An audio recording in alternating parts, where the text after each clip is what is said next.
out there dancing, which would not be Do you dance at weddings? I do, actually. I mean, occasionally. I never danced, ever. And it wasn't really until about I turned, 42. Okay. I figured that's a good time to start dancing. Is that when Iowans start dancing? Usually it's the age of maturity in Iowa. Yeah. I'm just imagining like the nature biographer like narrating as the Iowan crawls from his hole and starts like dancing a jig in his mid-40s. Well, that's how you find a mate. It's like a bird of paradise. Yeah. He's doing jazz hands. That is how we dance. We just walk around. The ancestral Iowan jazz hands. Did you say ancestral? Ancestral. Sounded like the other. But honestly, he said ancestral. And yes. And all of it. Depends on which state we're talking about in Iowa. I'm sure they're fine. There it is. I don't have to change this episode title so many times. It's a call it anymore. Oh my god.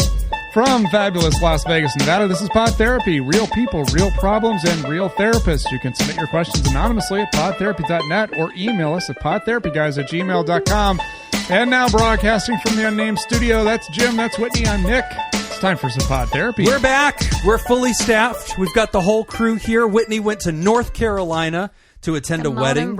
And she's got tea, she's got stories, she's got wardrobe malfunctions, and it's all available at patreon.com/therapy, which is a website you want to get your ass to anyway, because next month is Mental Health Awareness Month. This is your chance to support us. A lot of people sign up for the year, and they do it in May, and they just kind of re-up their membership. And if you're joining us at the $5 level or higher in May, you will be able to start watching the videos, which we've been beta testing in March and April, and we are going to be releasing. We're going to have them on YouTube. Who's watching them now? Theraproducers. Only theraproducers really? have been able to see them. Yeah, up to now, they've been the beta testing audience. Nick, or? Yeah.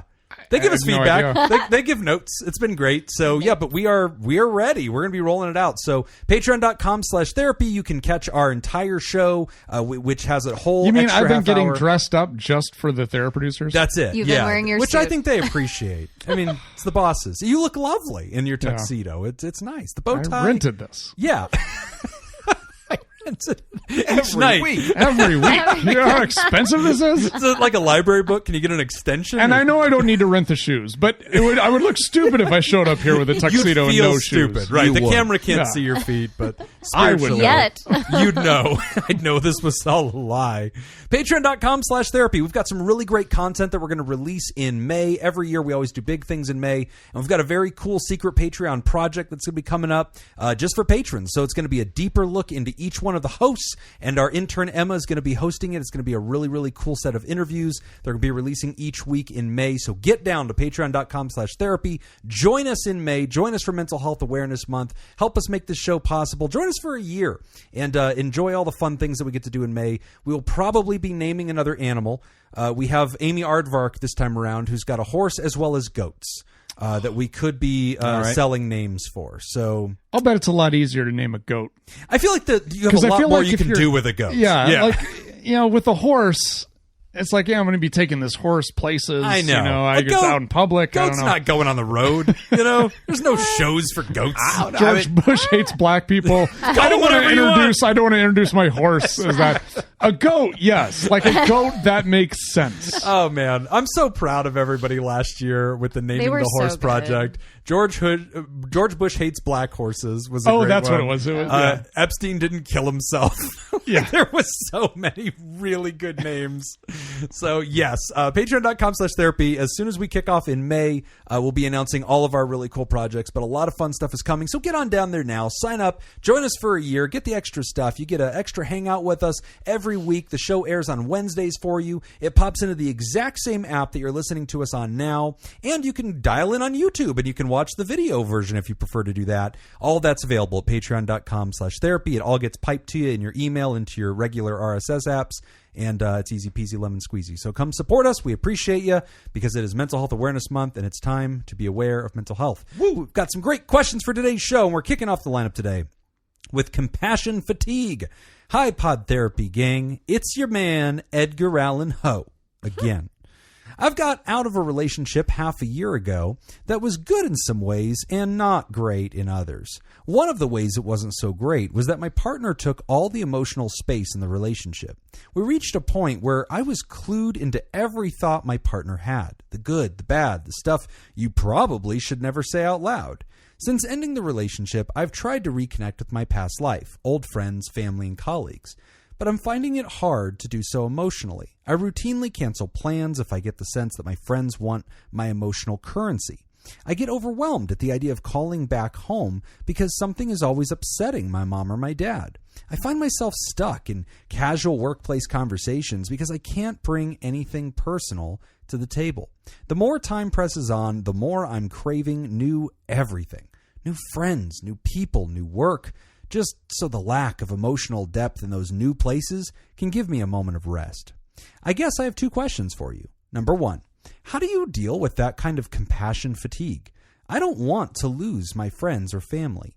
Number 2, is it common for a relationship to tarnish everything that came before it, even the things it never touched? Is it unusual to crave an entirely new life? Thanks and big love as always, Edgar Allan Poe.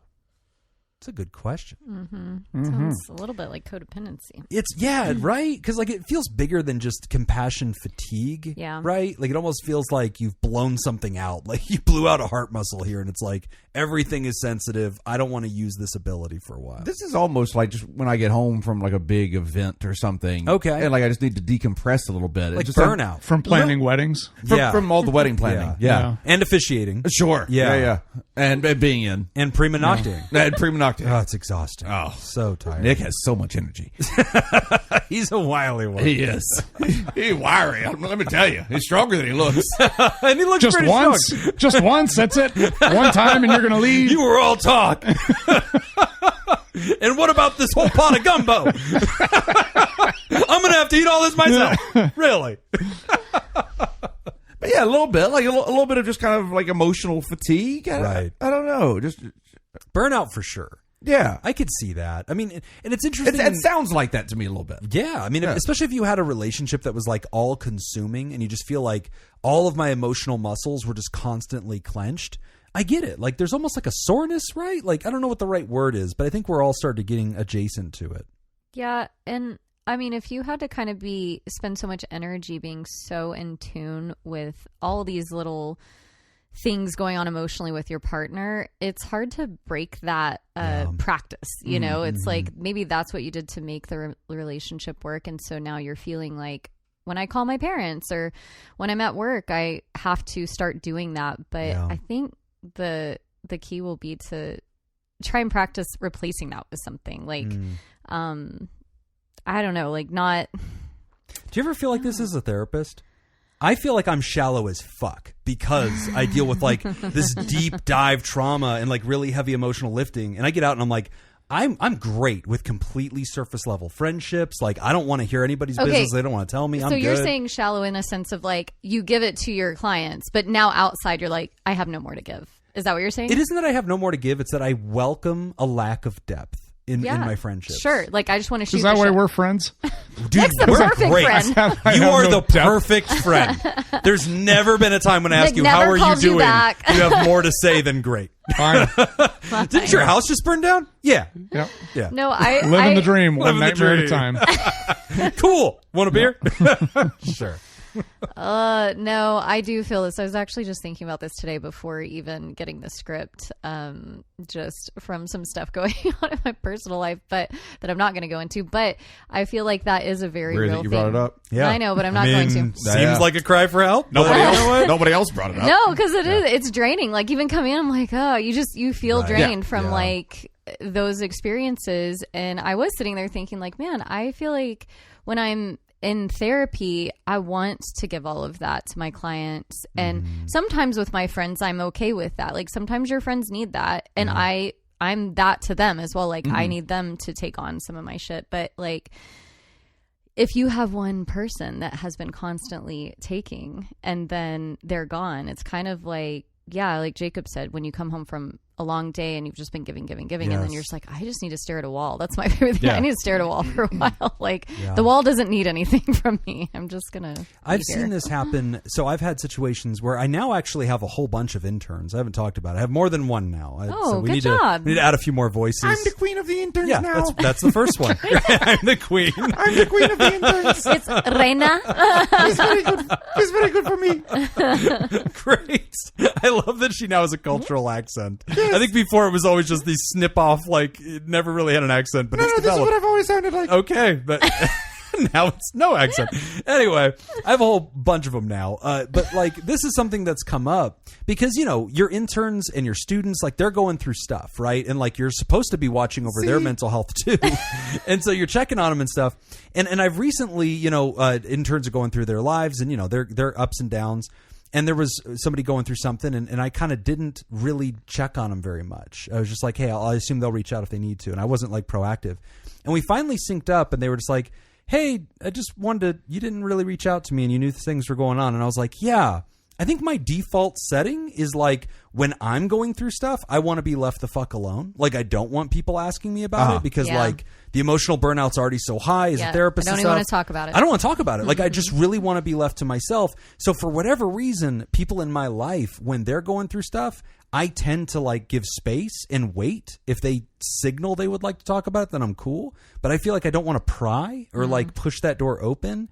And also I think there is this emotional fatigue that's like, my default setting in therapy land is to probe, is to ask. That's the job. Like, and I'm carrying that space for them in my personal life or in paraprofessional life. I don't tend to. And so I kind of agree with, not agree, but I relate to Edgar Allan Poe that there is sort of this, you use that muscle so often elsewhere that you find yourself not trying to use it intentionally. And I don't know. I relate to that. I don't know if you feel like that, Nick. Yeah, not so much. I don't know. I like in situations like this, I feel like if I ever feel like I've kind of developed that compassion fatigue, I feel like it's because something's going on with me that I haven't really, like, if I'm going through something, then it almost kind of becomes like if somebody else is expressing something back to me about something they're going through, I don't want to be that person that's like, yeah, I totally get it. Here's what's happening to me, and then switch it back, you know? Sure. So then it becomes like, okay, well, I have to like kind of suppress what's going on with me so that I can be present with this person. Right. And then it kind of becomes difficult to deal with in that sense. But for me, it's always just been like, once I deal with my shit, then I can be more present with other people and I can be more genuine with other people. And I feel like, you know, for the writer, I feel like this does come back. I think it's going to be some time. I think you just kind of have to find your new normal. Yeah. Well, I mean, the second question that Edgar asks about, is it possible for a breakup to basically have this huge net effect, this corrosive effect into areas of your life that the relationship didn't technically touch? I think so. Yeah. I think breakups are one of the unique things that really can do that. Like, there's this You're nuclear enmeshed fallout in that person's life. Yes. Like there's a usually. nuclear fallout into a lot of your life. Like your job is all of a sudden affected, even though they were never part of your career, you know, or whatever. Like, I think that it shakes you so much to your core. And it sounds like Edgar and his your partner, you had mentioned codependent maybe, or enmeshed might be another word that we'd use. Like when you're feeling everything that is going on in your partner's world, you have unlimited, transparent inner access to all their stuff. You're on the roller coaster. Like that is a live stream of consciousness. That is a lot. Like that is so much. It's hard to deal with that shit for yourself. Now you've got a whole nother brain living in your head and you're following their story. I don't know, dude. I think it's like drinking from a fire hose. Like that'd just be too much. Yeah. So when Edgar Allan Poe talks about losing friends or family, solid name, by the way. Edgar. I know, I love it. I had to say it. Talking about how to still show your friends and family they're important, because that is part of connection. Yes. And relationship building is being there for your friends, listening to them and sharing with them. Gosh, advice on that, I would say maybe if you're over time, because it will take time, but eventually you will have better days where you feel a little more restored. Yeah. And that might mean doing activities that restore you, if that's going on a hike or like, I don't know, laying in the grass, whatever. Again, stare at the wall. It's fine. I think doing those things that help you feel restored and relaxed, it's kind of like balancing your nervous system almost. Instead of being on edge trying to pay attention to what your partner's feeling at all times and be in tune with them, it's kind of like be in tune with yourself, then find ways to reattune, and then you might have a little space for someone, and then you might think, oh yeah, you know what, like my buddy over there, they were reaching out last week saying they were having a tough time with their kids or at their job or whatever. Like maybe I'll reach back out and just say, hey, how are things going? I like that. You can open up the door because it sounds like there's a difference between, because like Edgar says, in my work life I keep it sort of superficial because I don't want to bring anything to the table.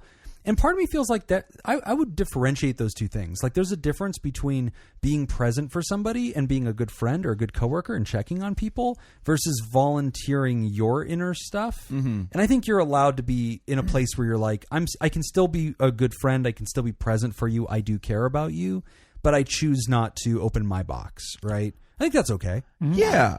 I like what Whitney's saying. I like kind of being a bit meditative about it. And I haven't recommended meditation in a while. I know. Meditation. Yeah. Is there a bingo card for that? Yeah. I think there is.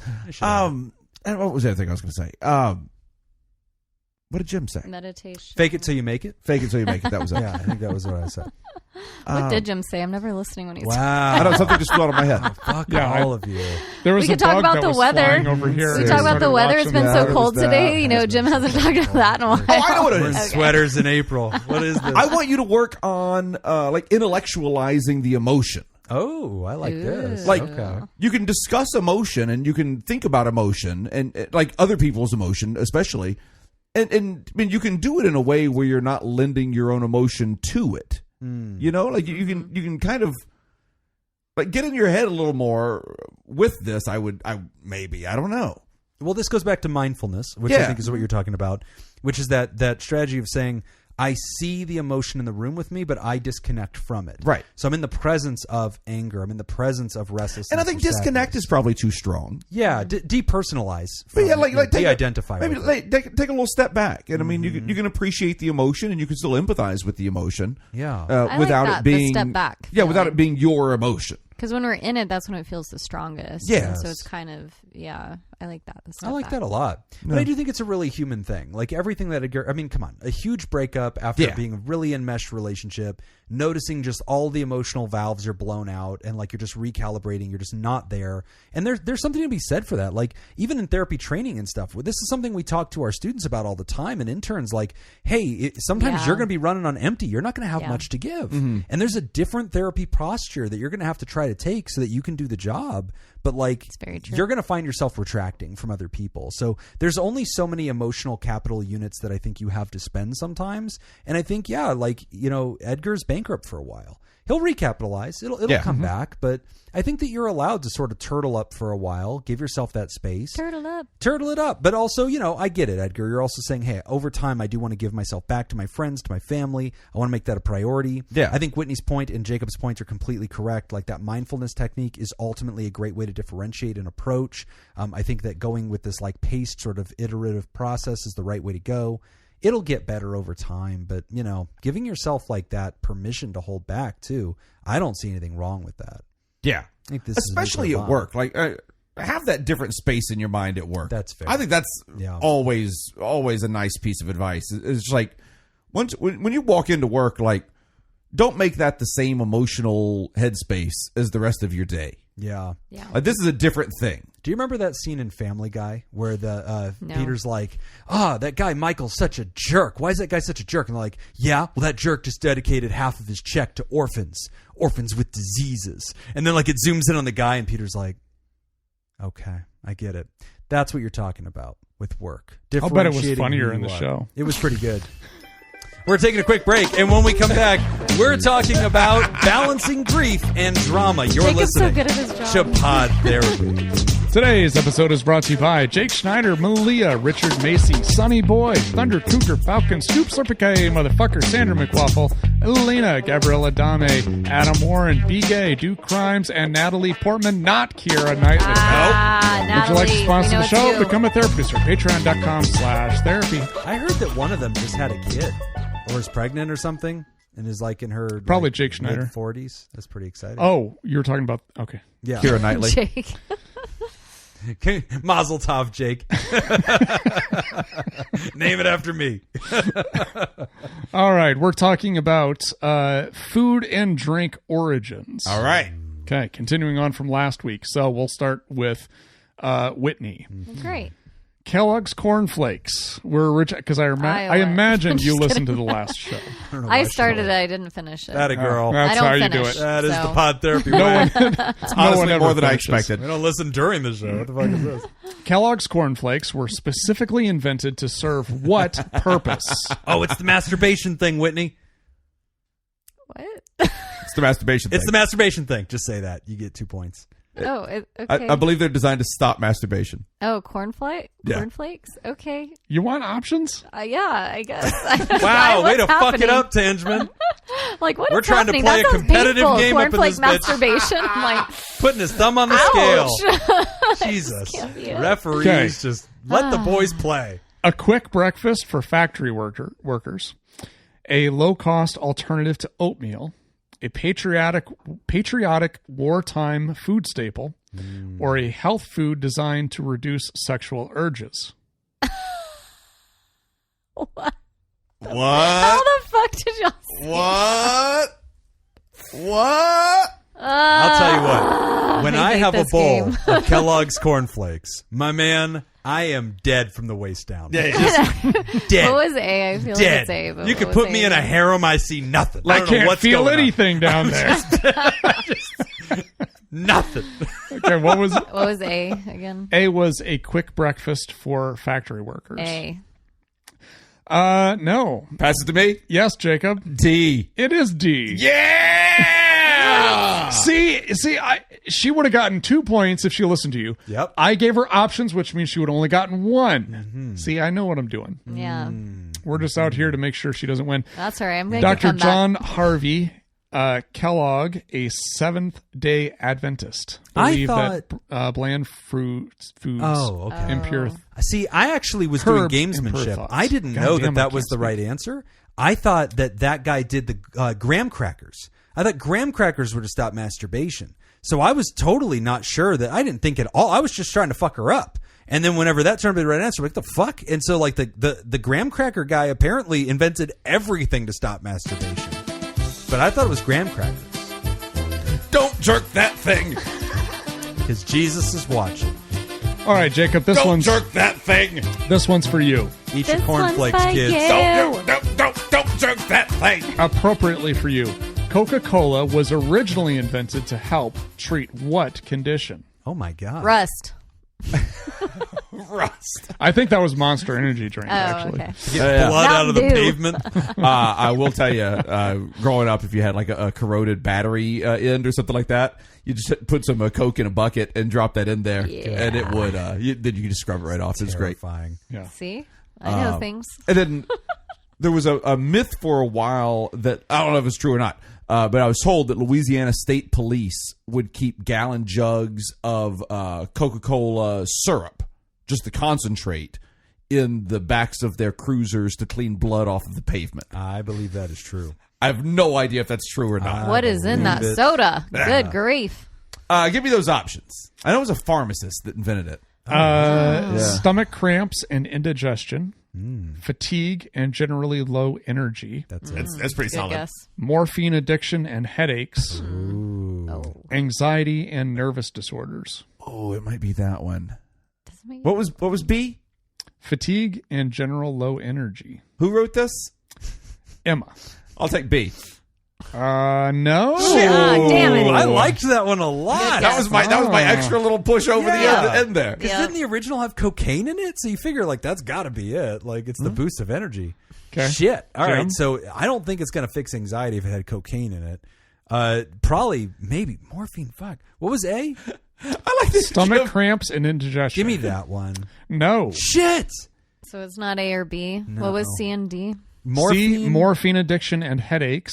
D, anxiety and nervous disorders. Dude, I don't I like. feel like it's gotta either be of those. C. Oh, it's got to be gotta D. No, it's got to be D. You think so? It doesn't have to work. That was the idea. Oh. You're saying it's not a good treatment for it. But caffeine helps headaches. Yeah. Yeah. So All right. Which one are you going with? C. It is C. Oh, well done. Well done. All right. Civil War veteran and morphine addict himself, John Pepperton, Good. Is that where And there Dr. was Pepper cocaine comes in from? it, so No. created Coca-Cola as a patent medicine. Wow. The original formula contained actual cocaine See? from coca to leaves. help take you off the morphine. The coke. Okay. All right, Jimothy. French fries are associated with France, but food historians widely believe they gonna be actually originated where? I knew we'd find a way to get geography in here. Yeah. I think I can take this one off the hip, too. I think I should could, know too. this one. I think I can. Good. Well, let's do it, Jimothy. Okay. But this place may have several names.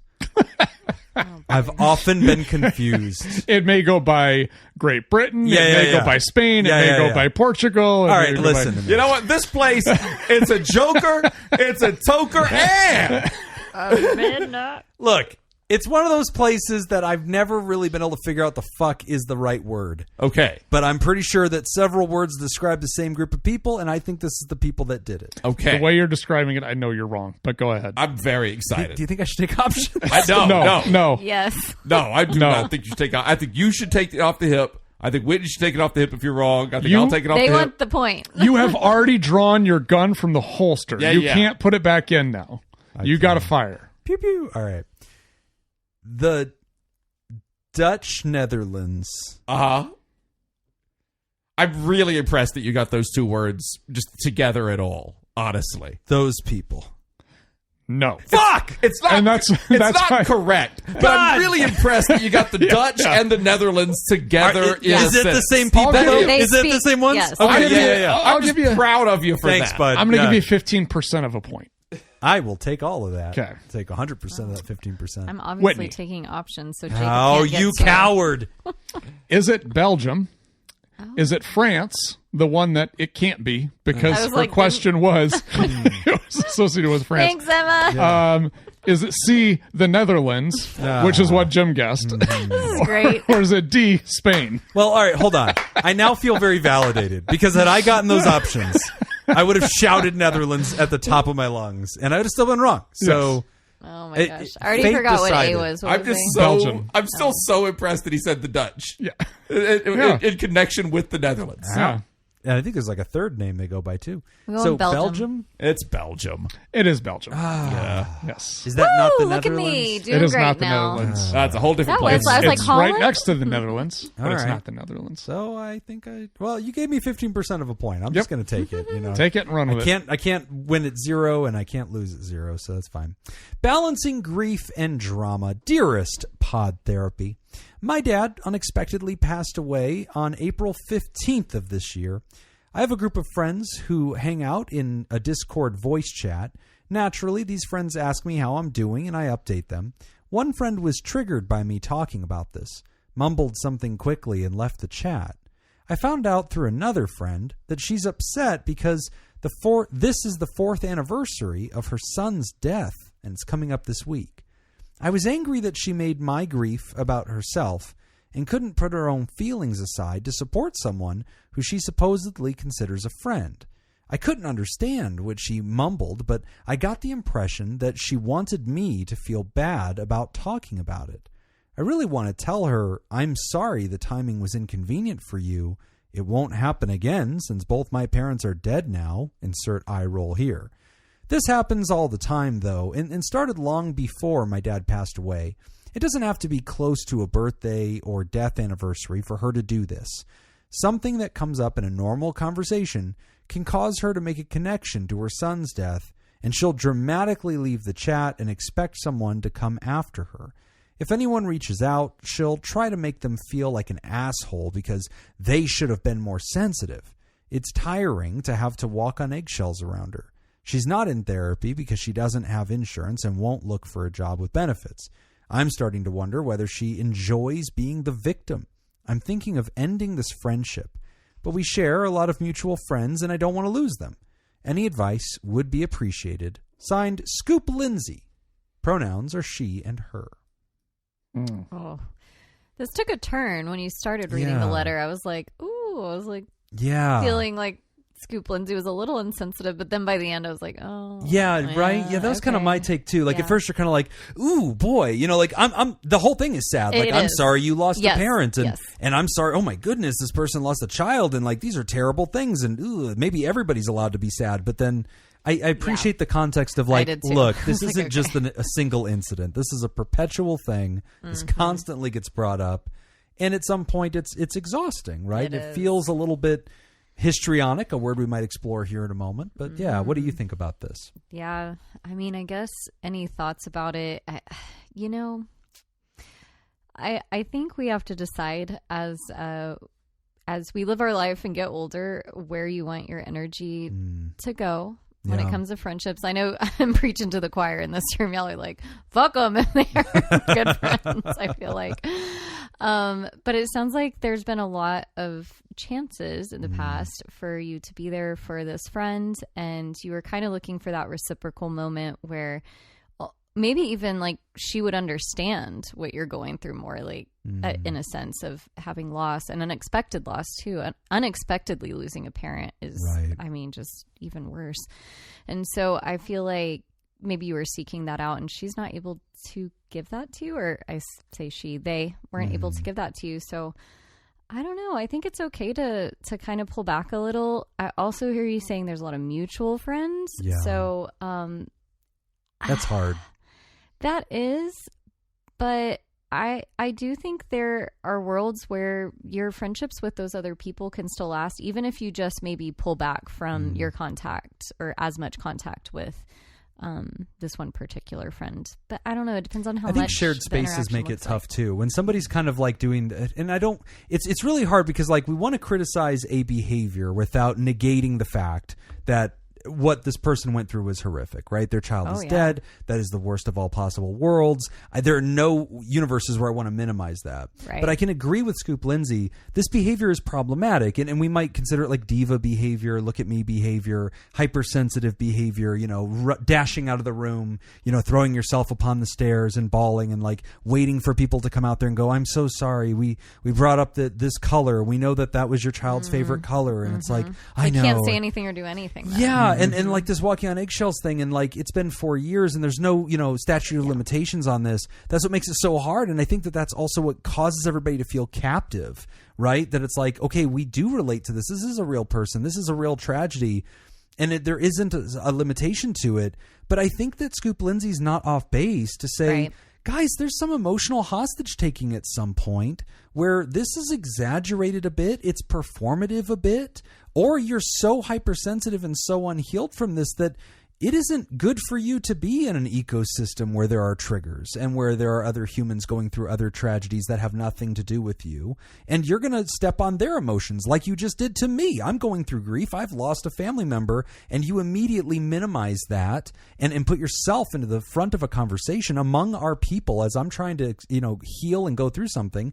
That sucks. And the fact that you can't counterbalance my needs as your friend and our friendship ecosystem with your loss in some ways maybe shows you shouldn't be out and about. Like you can't be walking around the world if your chest is still wide open and your heart's right there. Like you're not ready for this. There's not a correct answer to that. But I just want to validate that though. Okay. The letter doesn't say that. The letter doesn't say she's stepping up and making herself the focal point. Yeah. The letter says that she mumbled something quickly and left the chat. Okay. Yeah. So like she left. Well, yeah, the rest of the letter says that she does this. There's the like assumption, I guess, that maybe she's leaving and wants someone to follow her. Mm-hmm. Or like maybe call. It's a Discord chat, so maybe call her or whatever. Yeah. Get to her offline. But apparently it's a pattern. Like, because Lindsay says this isn't the first time this has happened. It's been going on for a while. Yeah, and usually stomp off. And I think the people whose kids die and don't go to therapy and don't work on that stuff, I think they demonstrate a pattern of being really upset that their kid died. Yeah. I mean, this goes back. I think it is a pattern, but I think it's an understandable pattern. Like the person's kid died, and like they're gonna have thoughts about that, and like if they're not doing therapy, you say, if they're not doing other things to work with that, like you can't expect it to get better. So if you're the friend in the situation and it's now affecting you emotionally, what is your counterbalance between, because I'm hearing you say like, look, I have sincere empathy for this person. I have no indictment upon them. And yet their behavior and their situation is now stepping on other people's emotional toes who don't deserve it. I think how do we coexist? I think severe deaths in family like this are common and like reasonable reasons that friendships end. Oh, okay. Ooh, like tell me more. People whose kids die, like oftentimes I think they just end up losing friends because like their friends aren't equipped to deal with that. Like that's actually a good point. I don't want. I'm not minimizing you at all here, Scoop Lindsay. Like, yes, everything you're saying, I think is true. Your feelings are everything you're saying is true. I don't think your friend is capable of helping you deal with that emotionally. Like your parent dying, and you're saying like, oh, my friend didn't help with this. Nope. She didn't. Mm-hmm. And it's possible that she just can't. Capable. I like that. And like it might be that she's just not going to be capable. And if that's not something that you can accept and kind of roll with, and like that's how this friend is, like adjusting expectations. Yeah, like I don't know, it might just be time to cut that friendship loose, and your friend might even understand. Like I think it's horrible. I mean, like we lose older members of our families. Like I haven't lost any. Both of my parents are still alive. But, grandparents and aunts and uncles and cousins and friends and everybody else. And like when someone who's older, even if it is unexpected, like that's horrible. Yeah. But it's never, not to be callous, it's never completely unexpected. Right. Yeah. An old person who's a little bit older, you're like, shit, this came out of nowhere. Sure. I mean, they're 80. Yeah. But in the sense that they're 80, it also came out of nowhere. Yeah. People are a little bit more equipped. Yeah, like that's all I mean by that is we're a little more ready for it. I think you make a really solid point because I've known people in the world who have lost a child, and your point there of this person just may be permanently psychologically disfigured. Oh yeah. And there may be they're never the they are same. simply changed. That is it. They are very simply a different person. And if that is now incompatible with functional friendships, that's reasonable. It's just maybe the deal. And I think you're not wrong. Like I've seen that in those kinds of folks that go through something similar to this. They are fundamentally different people, and that may just be the reality. Yeah. And some people will have excessive pity and mercy for that because of the situation. And some people say, look, I'm a human, and at some point I have to step back. And so I can see your point that it's fine if Scoop Lindsay needs to do that, while also I think you're acknowledging, and I get that it's complex. You have a shared friendship ecosystem. Yeah. It's not easy. Oh yeah. All the things. I don't think Scoop Lindsay's wrong about anything. I don't think Scoop Lindsay's being inconsiderate. Yeah. It's worse than inconsiderate, but I don't think Lindsay's insensitive. Incontinent. Insensitive, maybe. Yeah, like I don't know. Incontinent. Yeah, that'd be worse. Yeah. Yeah, that's Would it though? I don't know. I think it is. Yeah. Well, it depends on their degrees. A lot of people suffer with that and do fine. You ever seen the Yeah, Oops, I Nick. Shit My Pants commercial? Yeah. No, I think so. I don't know. I mean, kind of. I'm imagining These vows are brought to you by Colon Blow. Colon Blow. Oops, I shit my pants and other SNL bits. Depends. to you, groom. Enjoy the rest of your wedding. I'm imagining, the question that you just asked Jacob is like, if I'm Lindsay or if I'm the person here that's dealing with this, how would I handle this situation? Yeah. And You're the person who's lost a parent. If I'm Scoop Lindsay, great. in this particular situation, how would I handle this? And I think to a large degree, the power that this other person, that my friend has over me, part of it is how I frame this situation. Mm-hmm. I'm not taking on 100% ownership for everything that happens in this dynamic. No. But I can take on a small percentage, and I think that small percentage is where the power is.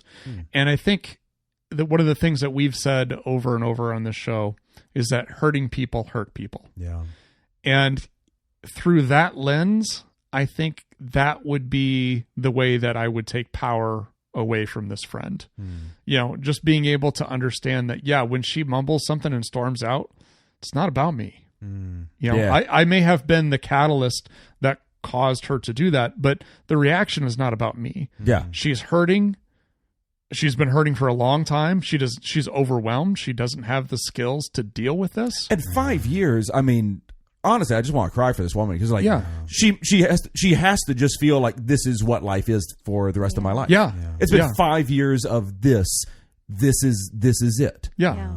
It's a misery. Yeah, and not to say, and I would second everything that Jacob just said. Like, it's not Lindsay's fault, Right. And if this is the line where Lindsay's like, "Hey, you know, like I get that she's hurting, but I don't have the tools. Yeah. I don't have the emotional ability or the room to navigate and deal with this friend. So maybe it is best that we just part ways, and you can do so with no."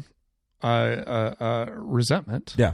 and to be able to say like, yeah, that she needs help, and Lindsay is not in a position right now to be able to offer help. Yeah. And I think this happens sometimes, you know, with like self-help groups. I think they're incredibly beneficial to be able to talk to somebody who's going through the same thing or something similar that you're going through. There's so many benefits to doing that. But the downside of that is you often have a lot of people in the same situation, and it's like everyone is drowning and there's no one there to be able to throw out a life raft. Right. There have to be support groups for this. There are. Oh, there are. And, Yeah. I mean, like online support groups and everything. If your friend can't do insurance, you know, finding a couple of these support groups and pointing a little arrow at them. And using that as, you know, a potential olive branch for your friend and for yourself. Yeah. Yeah. And Your it's saying, parent like, just died. Yeah. all of this. Yeah. I don't know. It's a shitty situation. I'm sorry, Scoop Lindsay. Yeah. It's sorry really for your loss. it's really too, nasty. and I'm sitting here hard. thinking, like, I had a friend whose child died in a car crash, and like we're not really friends anymore. Yeah. Like she changed and you know, love her. You know, she's a wonderful person. I'm sure she would say the same about me. But we don't live near each other or anything. But like we don't communicate regularly or anything like that anymore. And yeah, it was very simply like she became a different person. Yeah. After her child, you know, suddenly died in a car accident. You kind of have to. I don't know how you. I don't know how you. Would I don't know how anything you else. wouldn't. Yeah. Yeah. Because life is just different. Yeah. And it's never going to be the same again. Yeah. Yeah, I think that you make a really strong point there that the expectation can't be that the friend is going to change or can repair from this or No. be a better friend. And yet the expectation can also be, and Scoop Lindsay doesn't necessarily have to indefinitely endure that. Nope. Because, hey, this person may be unfriendable right now. They don't have the capacity to give friends what they need. Mm-hmm. And yet you're in this shared ecosystem. I don't want to see a mutiny. I don't want to see a vote to kick this person off the island and say, hey, you know, most of us in this server agree this person's not very healthy for us. Let's kick them out. No. But there is this sense of like, as a group, we start to know how to treat that person or like what to do with them, what they can and can't do, conversations they can and cannot be a part of. Mm-hmm. And maybe Yeah. that becomes something where like, Yeah, if like we the know, trigger warning kind right, of. yeah, Yeah, trigger warning. yeah. Like, hey, we have a shared chat. Maybe there's a sense of like, hey guys, before I dive in on some things going on in my life, hey friend, this is going to be a hard topic. Is this something you're comfortable being a part of, or do you think you'd like to be out? Yeah. And maybe that starts to get that early exit where it's like, oh yeah, thanks for the heads up. And it still gives them that chance to sort of like have a little, if they're doing any amount of performance, that they still get to for a moment and say, yep, you're right, I can't handle that, goodbye. And it's like, okay, honestly, goodbye. Maybe that can happen, like a little bit of a trigger warning, or the community can kind of like preemptively, if it's this predictable, like maybe that's possible. Mm-hmm. Anything's better than like a full-blown like kick her off the island or kick her out of the server. I don't like that either. That seems unkind. And I don't think that's what Lindsay's saying. But I think Lindsay's kind of in this dark place of like, I'm That's supposed when to you're be able hurting to lean on my yourself. friends. Yeah, that's it's hard to see. You don't things. feel like you have the bandwidth to help that friend right now, and you feel like You they've need been, help. And you need- You're going yeah. through and it. you've been lending bandwidth to them for 5 years. Correct. And so you feel a little unbalanced now. And now you're Which is suffering. not unreasonable. You're grieving. Your family's died. You know, like now you need to like lean on your friends. And as soon as you try to, here's this person sounding off and making about themselves. And I get it. Like you're not petty for feeling like, hey, that sucks. And I think Jacob's point's still right, though. They fundamentally lack the capacity to offer the friendship that you need. They do not have that anymore. Like that part of them is dead. And so like okay, I think you're allowed to say, I don't think this friendship's good for me anymore. And I don't know how you get rid of that in a group setting. Cause I don't think you do. Yeah. It's not a marriage that you're dissolving. It's not a business partnership. It's just like, I'm going to interact with this person a little bit less. Yeah. You don't have to have I'm breaking up with you as a friend moment. Yeah. Especially when you have to be in the same group chats, so what are you going to do? Like, they're there. But I think giving them the trigger warning, Whitney, that was a really good idea to say, hey, there's some things I want to talk about tonight. So-and-so, I know this kind of stuff is really sensitive for you. Out of respect for you, I wanted to give you a heads up in case that's something you just prefer not to be a part of. And also, like, it's worth reminding ourselves, like, we always talk about, like, people who are younger, they don't have the wisdom, they haven't gone through the life experiences, so they haven't become that whole adult yet. They're not that fully realized version of themselves yet. Right. We do cross a line at some point where things start getting worse. The older we get, the more things in us, both mentally and physically, are going to break. Yeah. And like, you're going to have to adjust your friendships and your relationships as that happens within yourself and within your friend group. Yeah. Like, people change, man. Like, and like, sometimes life gets shittier. That's true. Yeah. And I think also the edges of their capacities, I think, are also revealed over time too. That some friends and they also do change. Not have it. The levels of that like, I can be here and be that person that you can just lay all of this on for 24 hours a day, every day. Right. One day that just goes, I can't be that person today. Yeah. And I think that that's self-awareness okay too. is huge. Yeah. Yeah. This is a tough one, but Scoop Lindsay, I think that we're all just in I think shared response that this is sad for you. And obviously, we feel terrible to hear this for you. There's no right words that, we can give a person going through this. And I don't want to just skip over the fact that, you're writing in this letter and saying, hey, I'm in this weird predicament, but also you tilted your cards a little bit to let us know you're grieving. And so I just hope that that's something that you're able to find access to the friends and the support groups, the people in your life, that can be there for you just to hear these thoughts. And I think that you do need to tell your stories. You do need to reflect on where the pain is. You do need to reflect on what you miss about this parent and the memories that you shared with them and the good, the bad, the ugly. Like, all of that is how we grieve. And I think that that's just part of that human process. There's all these steps that go along with it. And I think if you give yourself to that process and you just continue to lean in and language what you're going through, over time, this does generally get better. We do generally heal, and this is part of the human experience. But we're really sorry to hear about this. And thank you for being a really sensitive person. It sounds like you're trying to handle this friend of yours in a classy way, despite getting your feelings completely stepped on. Yeah. I think very highly of you. We've met you a million times in person. We know that you're a very sensitive, empathic person. Thank you for just being classy and being kind to them. Jacob doesn't know that. I think you're fine. You're fine. I think you're doing fine. You're doing Which honestly... High great praise. compliment. High praise. Does not get better. Praise from Jacob. Yeah. If you want something greater than that from Jacob, that's the Oscar the nod. fault's on you. Yeah. That's right. Yeah. That's a full-throated Speak for endorsement. Get the fuck out. You should hear the way he talks about us. That's right. You don't want to hear that. We're going to take a quick break, and when we come back, we're talking about sticking your dick in crazy. You're listening to Trigger Pod Therapy. Today's episode is brought to you by Jake Schneider, Malia, Richard Macy, Sunny Boy, Thunder Cougar, Falcon Scoop, Serpicaye Motherfucker, Sandra McWaffle, Alina, Gabriella Dame, Adam Warren, B-Gay, Duke Rhymes, and not Keira Knightley. Would you like to sponsor the show? Become a therapy producer at patreon.com/therapy. All right, so what's the score is that? I've got a quarter of a point. I have a point. No, don't round up. It All was right. At least 0.15. two. Yeah. 0.15. My bad. I think I'm winning, even though y'all I think you hijacked are me in with the a beginning. full point. Yeah. No, I have a point. Do you? I have two. You have 2 points? Yeah. Oh, you're winning then. I think I only have one. All right. I think I just got the cornflakes one. You did. Okay. Yeah. Still confused about that. Before tomatoes entered the picture. Tomatoes. Final answer. Nailed it. Damn That's it. The original versions of ketchup were made from what? Oh. Before tomatoes? Yeah, I can't even imagine. This is. Well, I need options. I believe it's forbidden in Leviticus. Well, I know tomatoes were at one point believed to be poisonous. I wonder if that has to do with that. Yeah. Poison love apples. That's right. According to A Kid in King Arthur's Court, the movie from which I get most of my historical facts. That explains a lot. It's a really good checks movie. out. And they didn't. Notably, there were no Lebanese in that movie, which is why there's that gap of knowledge that you have. Right. Okay. He didn't know. Yeah, Yeah. they didn't know. Yeah, How was yeah. he supposed to How know? did they It wasn't in a know Disney that? movie. They haven't had a Lebanon Disney movie I yet. know. Yeah. What Fuck the you, hell? Disney. Yeah, I'd be held blameless. And Disney is saying, and we never will. You know what you did, Lebanon. Wait, the guy who did the movie where he was a baseball pitcher Yes, that's the guy. did a Whitney, do you remember this movie? remake of a Connecticut Yankee in King Arthur's Court. Yes. Yeah, I remember that movie, A Kid in King Arthur's Yeah.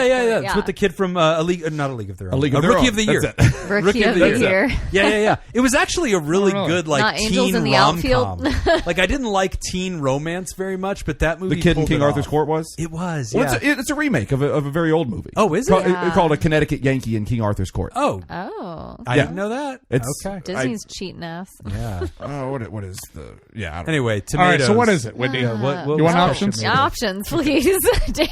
Damn. A, plums and vinegar. Oh, wow. B, beet juice and spices. C, fermented fish and mushrooms. D, dried fruit and tamarind. Tamarind. Everybody doesn't like tamarind. I feel like A. Plums and vinegar? Yes. No. Oh, shit. I thought that was a good option. Give me beets.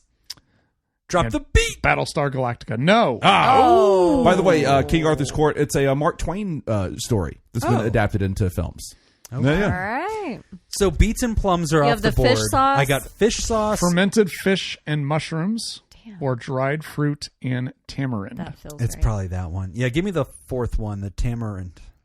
5 points for Nick. Fermented fish and Damn. mushrooms. What the fuck was wrong with The word Heinz? ketchup traces to Southeast Asian fermented fish sauces. Oh. British versions evolved to use mushrooms and walnuts. Brown sauce. Tomatoes didn't appear into the recipe until the 1800s. What a big switch. It's like, you know what? Yeah. Instead of this fish bits, let's use a tomato. Put sugar in it too. Yeah. Yeah. Like, Why not? they're that You know? similar in flavor? Like, I don't know. Yeah. Damn. Connecticut Yankee in King Arthur's Court, by the way, 1949, starring Bing Crosby. Oh, damn. Bing. Yeah. Okay. How old is he? 50?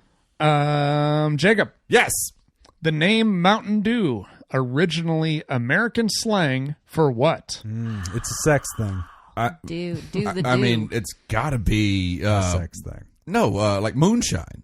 Oh. Like fucking hooch, right? You going for two? Oh, yeah. Oh. I'm going- Yes. Gotta be Oh. hooch. Mountain Dew. Dunk. Like making the hooch up in the hills. Oh, Mountain. Mountain. Yeah. Okay. Mountain yeah. Dew. It's a The good mountain connection. people up there making hooch. We trust Jacob on the mountain. If there's anything Yeah. he knows, yeah, yeah. he The drink doing was- it. Louisiana does not have mountains. Was Well, literally I just mean that created backcountry vibe. Yeah, there you go. like, He knows his moonshine. backcountry is the word I was looking for. as a whiskey mixer in Tennessee in the 1940s. Mixer. Its name was straight up slang for moonshine. I like There you that. go. What's really funny, I remember in Boy Scouts, or maybe it was Cub Scouts, we used to The Scouts. have like songs. Like we go to the jamboree, we'd sit by the campfire and have all these songs. There was one song called Mountain Dew. Okay. We As don't good old want them Mountain bitches in our group. The bitches in our group. The And bitches in our group. The funny thing We is like don't want. I knew at that age that Mountain Dew wasn't in the song, wasn't the Mountain Dew that we knew as Oh, the kids. context clues. yes. that I it's want you to hooch? sing Like- this Oh, that's now. funny. Yeah. I the don't song. remember Yeah, we need to look it exactly up. as Mountain Dew. We're not was going to the fact lyrics. check you. Yeah. No, keep going. it's like The hobo con. some will refuse it a few something. I don't Use know. it. That good old Mountain Dew. But you knew by context like it was moonshine. It's pooch. Oh Yeah. my All right. gosh. Okay. Never heard of it. Kids are getting an education. All right. All right, Jim. That's my The moment. ice cream cone is believed to have been invented at which event? Give me that. I need to. I'm just going for Come it. on. Give me that. All right, look, I'm not going to get the year right, but that World's Fair thing. World's Fair is what I was thinking too. Give me that World's Fair thing. And you don't fuck me on the date. You know the one. The one that's always the good one. I think you have to give a location. Hold on. The one where Captain America gets shot up with that shit. More You know. movie references. The- Going well. I would never fuck you on the date. Okay. Emma would. Okay? Because your options are God damn it. the 1893 Chicago World Shame Fair, on you, Emma. the New York City Street Fair of 1910, Oh, come on. a London Trade Exhibition in 1899, or the 1904 St. Louis World's Fair. Fuck me. Huh. I thought I was going to get away with it there for a second. And I'm being generous because I could have just taken 0 from you. All right, yeah. But I'm thanks. giving you- Thanks. yeah, you're welcome. I'm not pushing the ref on this. Right. Thank you. It's between Chicago World Fair and St. Louis World Fair. St. Louis is a shithole. So I'm going to go with Chicago because I don't think they're inventing ice cream in fucking St. Louis. Give me Chicago World Fair for 2. No. Shit. Oh, Whitney. What was the other non-World Fair ones? New York City Street Fair, 1910. The London Trade Exhibition, 1899. That kind of sounds cool too. I feel like B. The New York City Street Fair of 1910. No. Oh, this Meet is it. me in St. Louis. You're doing it? Louis, meet me at We know the Jacob. fair. St. Louis World's Fair. Correct. Yeah. The most popular story holds that an ice cream vendor ran out of dishes and the nearby waffle vendor rolled his waffles into corners to help out. Multiple vendors from that fair claim credit, which is very on brand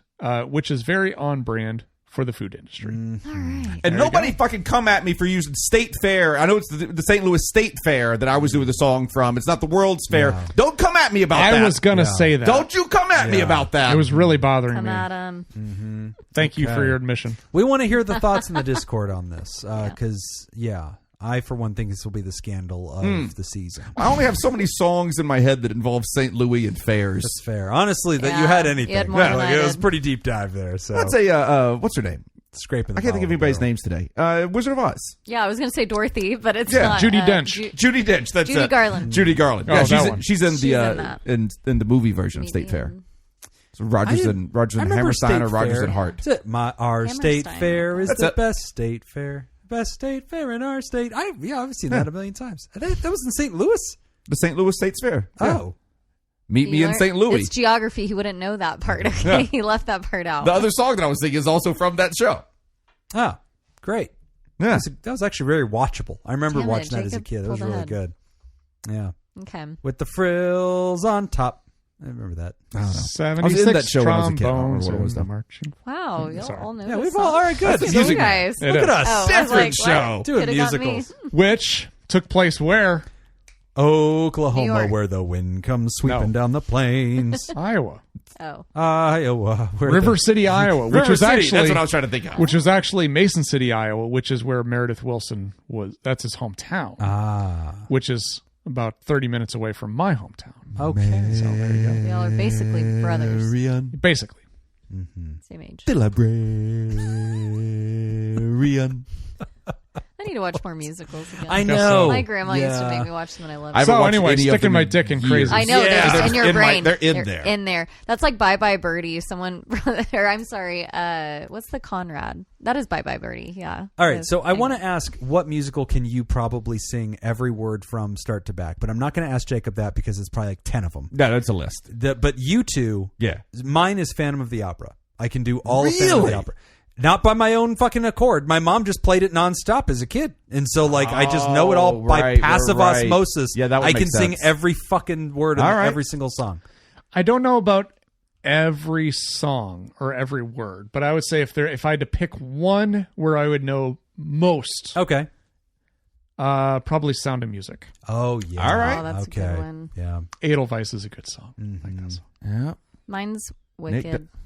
Really? Oh. Every song before, like from 2007 when I saw it for the My first daughter time. loves so this good. movie. Still haven't seen it. So big. The I movie haven't did seen a it really either. great job. I felt like I finally sat down and watched the first one. I haven't seen the second Wicked movie. More Wicked? More Wickeder. Wickeder.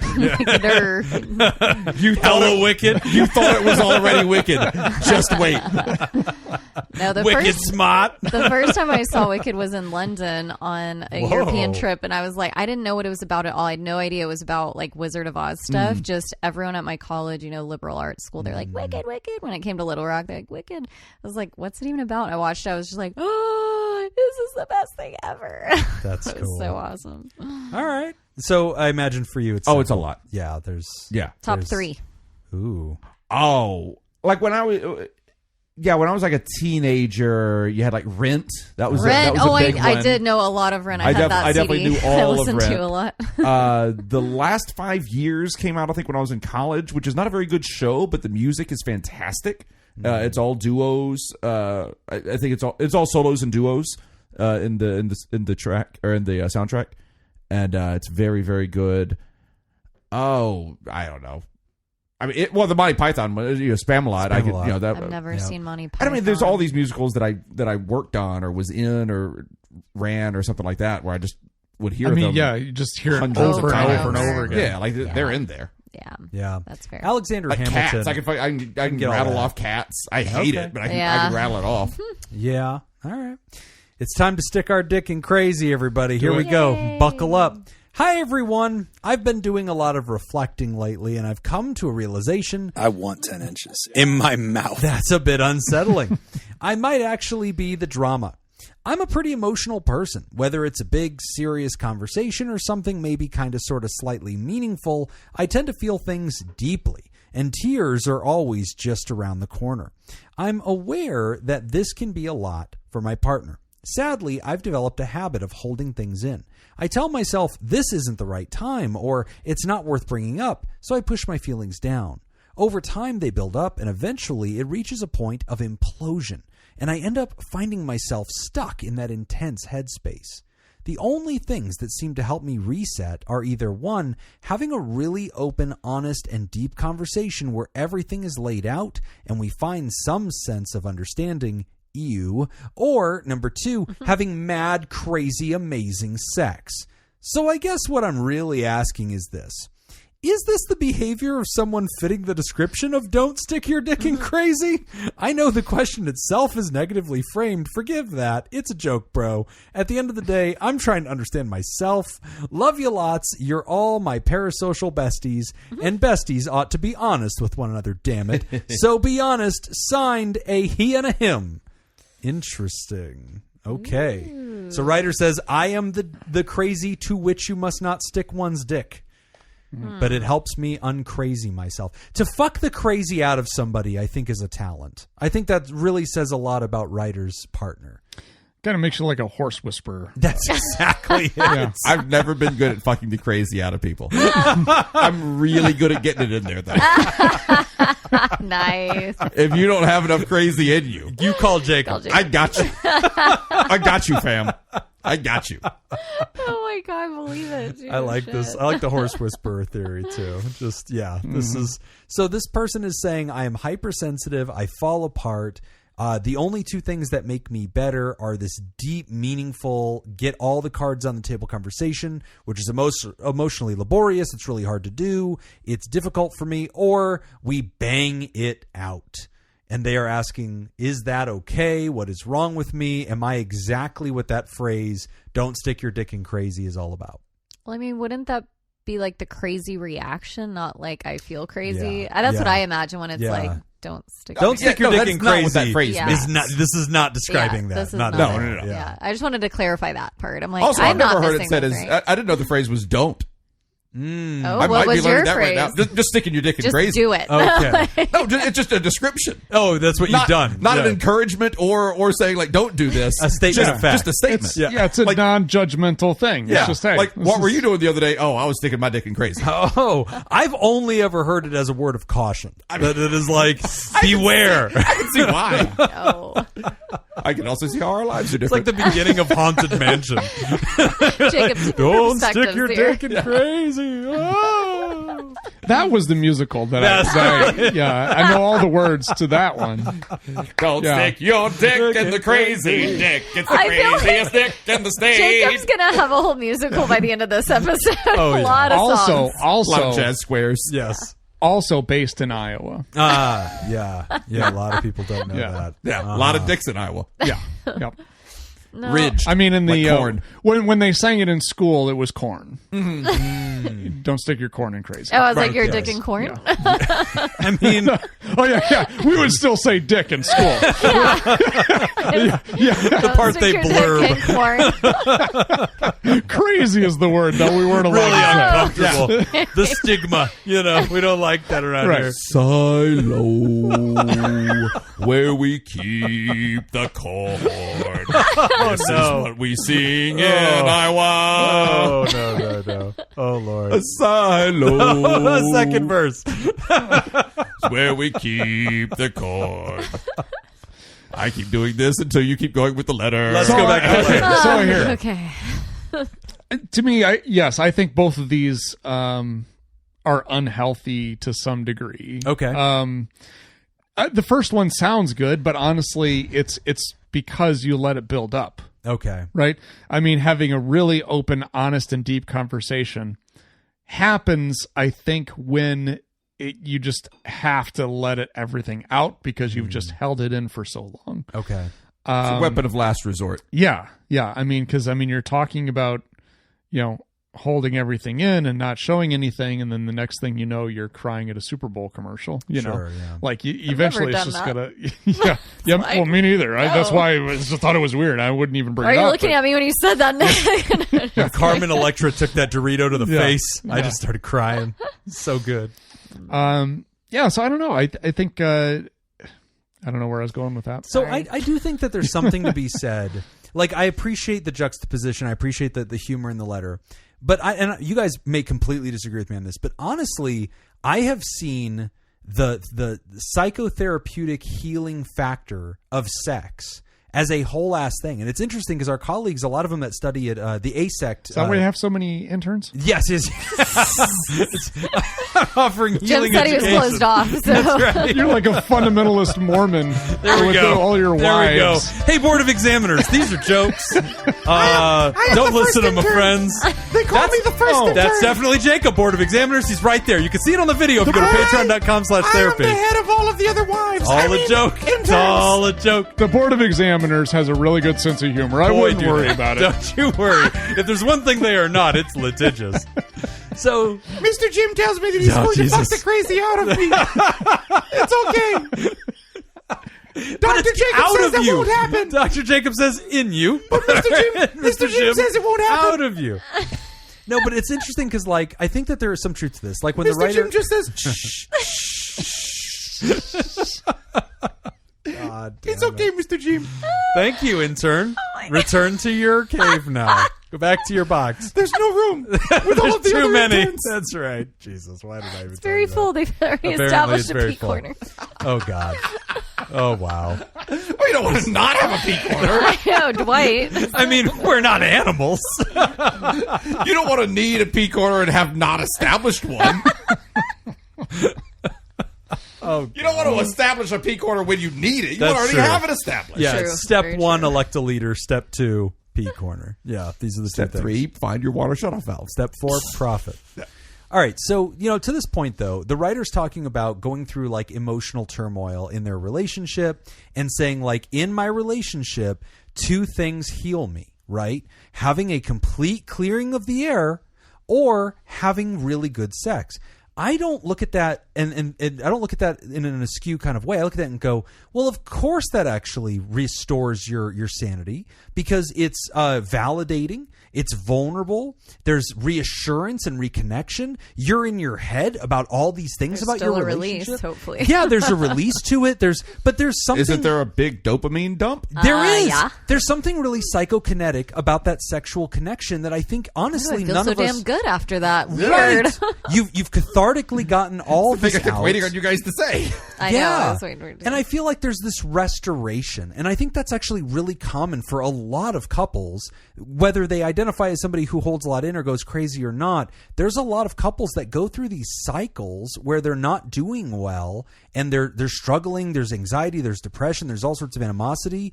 And then they have sex. And like, this is a joke in popular culture. You talk about boning it out just to like restore the relationship. That's not a weird thing for the writer to say.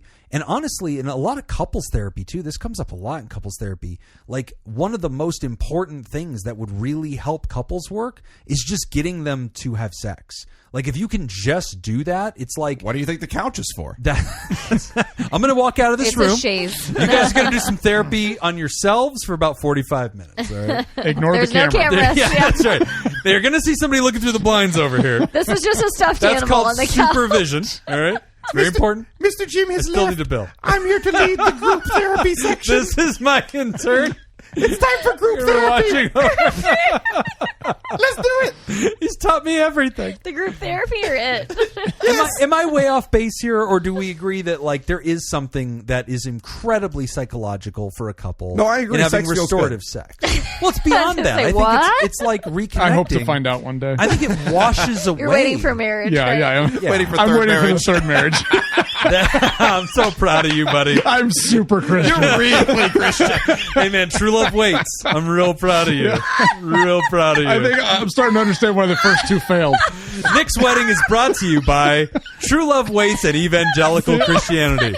Remember, kids, the worst possible thing you could do is have sex before marriage. Oh my god, my stomach hurts. And now, back to you, priest.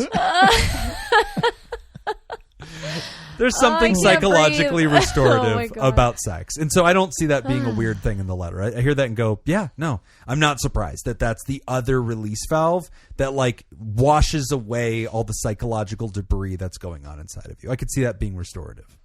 Yeah, I just saw it as another form of release. Like you're Yeah. talking about the buildup, and you can release through crying. You can like all of that is such a built-up physical Yeah.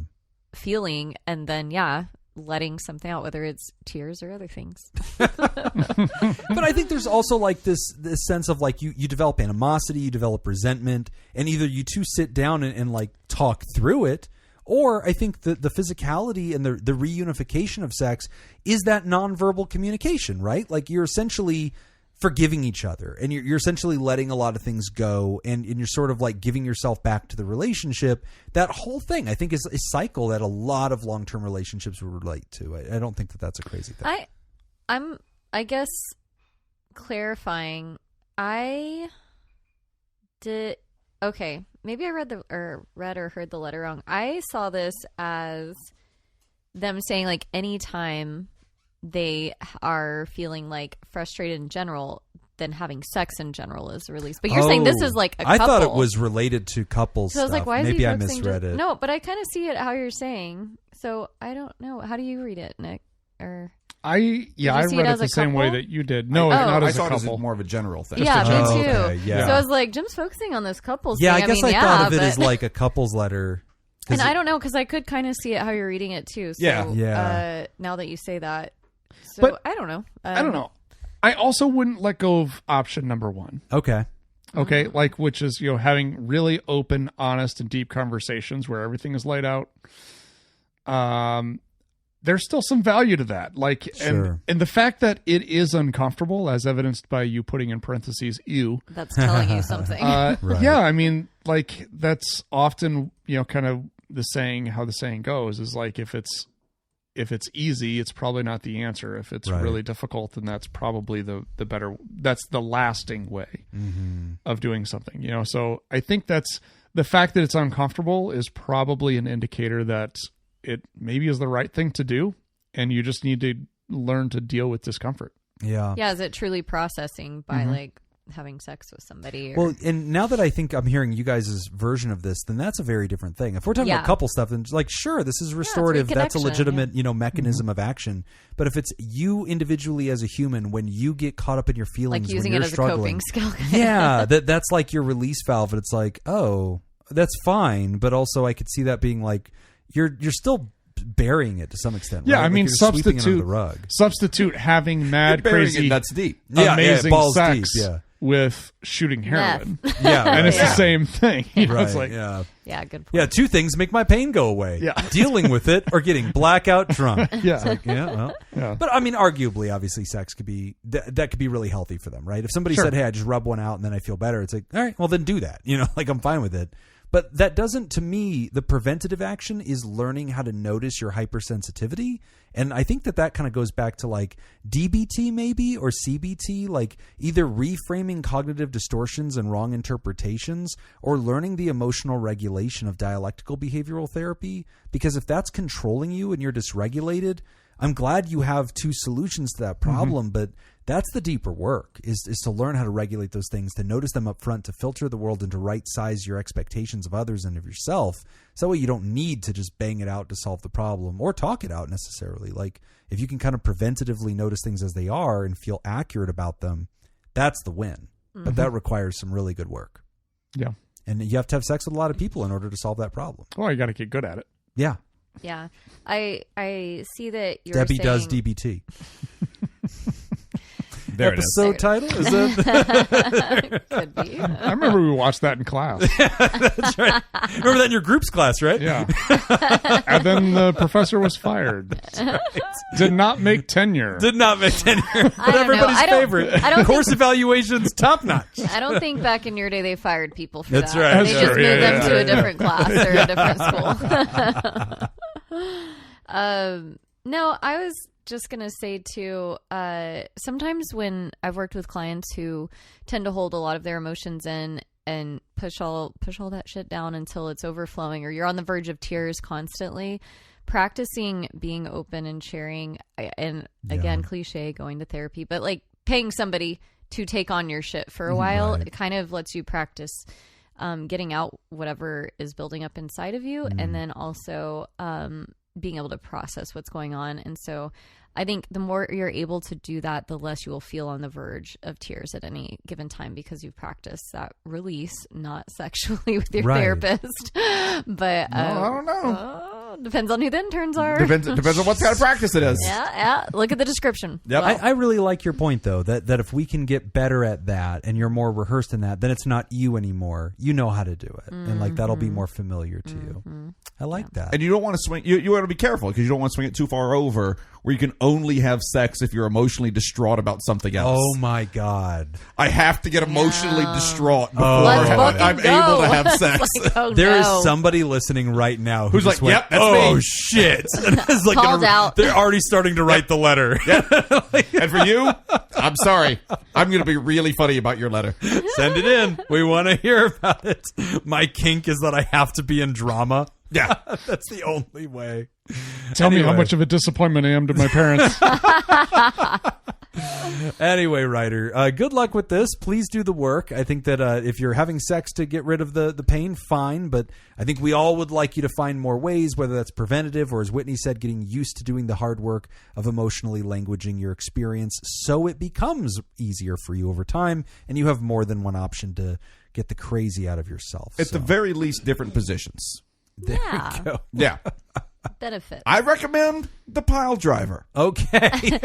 What's that one You again, can Jacob? get hurt doing that. Yeah. I've heard- yeah. No, well, it had some physical, Yeah. exercises as well. Oh, this reminds me of something. I heard this is unrelated. I was thinking about training To videos. the pile driver or to the letter? Let me explain how I get to my logic. I was thinking about training videos for doing the pile driver, and then I thought of this whole joke. Running trains. One of the best fantasy football punishments ever. You have to sign up at a karate dojo, and you cannot quit until you earn a yellow belt. That's a great idea. That's a great idea. I was like, I might enjoy that. Will not do. Sounds- And it's like a kid's dojo. Yeah. You're not What up, leaving. kids? You go every week until you earn a yellow belt. I love it. Anyway, we're going to take a quick break, and when we come back, we are wrapping up the show. You are listening to Pod Therapy. Today's episode is brought to you by Jake Schneider, Malia, Richard Macy, Sonny Boy, Thunder Cougar, Falcon Scoop, Slurpee Kaye Motherfucker, Sandra McWaffle, Alina, Gabriella Dame, Adam Warren, Be Gay, Do Crimes, and not Keira Knightley. Would you like to sponsor the show? Become a therapy producer at patreon.com/therapy. And you should, because we are coming up on Mental Health Awareness Month. May is right around the corner, so you should go to patreon.com/therapy. You can sign up. You can get our extended show ad-free. You get it a day earlier. You get instant access to our live chat Discord community. In May, if you are at the $5 level or higher, you will also have access to our videos. You can watch the video version of the show. It's broadcast on YouTube. You'll get the secret link to it, and you can check that out. Enjoy it on whatever device you like to use. And it is a good time because we have gotten pretty good at this whole video thing. Most of us Z-axis! are wearing clothes. I will tell you, it is 18 plus on YouTube. You can only watch it by logging into your YouTube account, and hopefully you've verified your age. Oh, hello. Oh, hello. Thank you for patrons. dropping by the Therapy Podcast. We are the sexiest of all of the Therapy Podcasts. I'd put us up against anybody, Yeah. honestly. Yeah. 100%. I feel Dr. that's good. Drew Pinsky, Yeah. not fuckable. Not Nope. anymore. Not on my drunkest night. Other therapists who do podcasts, Good I job. assume also not fuckable. None of them. This Not podcast, between the four of us, you have one fuckable person. Not one of us is fuckable and the other 3 are not. Yeah. But the summation of Yeah. all of us 1/4 fuckable. working together. We can get With our this powers done. combined. We will fuck the crazy out of you. With our powers. We're the captain fucking we're the Planeteers Yes. of fucking people into mental health. We are Heart. Wind. balls. I don't feel like you guys have seen the show. You guys That checks out how all of that played out. Is accurate. really Jim didn't not know. being literal about a cartoon. We've seen this show. I don't think By you guys- our planets combined, not even how the Which light. planet? you've got a pearl necklace. Patreon.com/therapy. ZZ Top did the theme music for it. That's There's something women like about a sharp dressed man. Captain Planet. They call him Captain Planet. Patreon.com/therapy. Support our show. Obviously, if you've been listening, you know that this is a one-of-a-kind show. You're one of the weird humans who can handle it. And because of that, you need to support it. Because let's face it, there's not a lot of people like you in the world. So we need your help. Patreon.com/therapy. And we have some new people to the Theraparty here, Nick. Who's new to the family? We got a new Therapal, Hendrik A. Welcome to the party. Welcome, Hendrik A. Loving it. Speaking of which, in our Patreon, you can also sign up as a free member. Some people kind of do that to put their toe in the water. Nothing really happens. Every great once in a while, we release something through the Patreon that's just completely free. It's pretty rare, but there's a lot of people just kind of there. And maybe It's usually that's- when we click on the wrong thing. That's usually when something gets released which in the is free me. Patreon. Yeah, usually Yeah, it's yeah. me. Or it's announcements. They get announcements Right. that way, which is cool. But yeah, a little challenge for this new Mental Health Awareness Month. Hey, free Patreon members. Kick it up. Jump into the Therapal water. It's $1. You're already signed up. Just put a card in there. Why not? You Don't know? do $1. We lose money at $1. Your only Patreon makes money at $1. Yeah. Do at least $2. Yeah. Honestly, $3. Yeah, okay. Make it $5. You know, $50. Get the video. Yeah. Okay. Just keep going. We don't want to do it that way, but oil prices Yes. are going up. Yes. It takes a lot of oil Yeah. to run A lot the of people equipment don't know here. that we Yeah. run generators Right. to get Yeah. all this. Yeah. The electricity. We don't have to. We choose to. Right. We like the Just smell. run Yeah. It's a better show. Yeah. We have solar panels. They work. They're hooked up. We choose Well, not we run to. those with diesel as well. We run ours at night. They're LEDs. I use the solar panels to level the generators. We'd like to thank the benevolent, revered, generous, and flagrantly pro-therapy diehard who loves you all so much they give till it hurts, our Therapartner Pickett. And we want to thank our bosses, the mysterious and shrouded Illuminati members of our fan club, the Thera producers. Thank you, Jake Schneider, Myra, Robert Brownie Jr. Mint, Smitty Scoop, Richard fucking Macy, Judy Schneider, Malia, Leon Kassab, Carolyn Albert, Kevin Chamberlain, Tess Miller, Dan Martin, Sammy Scoop, Slurpy Kai, motherfucker, Ben Stanley, Slap in Your Face, Sarah Smith, Adam Hathaway, Byler T, Mike Helm, Oscar Swanrose, Paris, A Sunny Boy, Darren Cunningham, Lib, Sandra McWaffle, Team Monaco, Thunder, Cougar, Falcon Scoop, Heyo, Hannah Marie, Andrew Langmead, Emma, Tonka and Pony Soprano, Alina, Brady Malachek, Chick Fellatio, Gabriel Adame, Sean Sutherland, Max, The Ginger Scoop, Chad Mag, Adam Warren, Inkala Prince, Sam Cohn, Be Gay, Do Crimes, Ellie O'Dare, Not, Kira Knightley, and Amy Aardvark. If you would like to hear this episode uncut and unedited, And why wouldn't you? and enjoy our spontaneous side projects, go to patreon.com/therapy. And thank you for supporting mental health. Well, that's all the time we get for this week's session. Want to thank our landlords, SJ and the Ruckus, Scenic Koi Pond Studios, and thanks to those of you contributed to our show today. We really appreciate it. But remember, pod therapy isn't something you should keep all to yourself. Share the episode with the world. Tag us on the socials when you do. It's at PodTherapyGuys on Threads, Instagram, and Twitter, and it's /PodTherapy on Facebook. Don't forget about all the extra goodies at patreon.com/therapy. And if you want to submit a question to the show, you can ask anonymously at podtherapy.net, email us at podtherapyguys@gmail.com, or click the link in the episode description to be taken to our anonymous Google form. I'm Nick. I'm Whitney. I'm Jim. Thanks, and we'll see you for your appointment next week. And Jacob is holding a beautiful little dog. I already took a Puppy. picture of Lily. Just staring Under right the into the cameras. She did not bark very hard at me today. I feel like after several years of seeing me every week, it's starting to be cool. I think She's just getting old. She just doesn't care. Okay. There could be that too. Cool beans. Cool. Come here. All right. Your father's dick has been in me. Oh, that. Oh, Great. Bye. bye. Bye.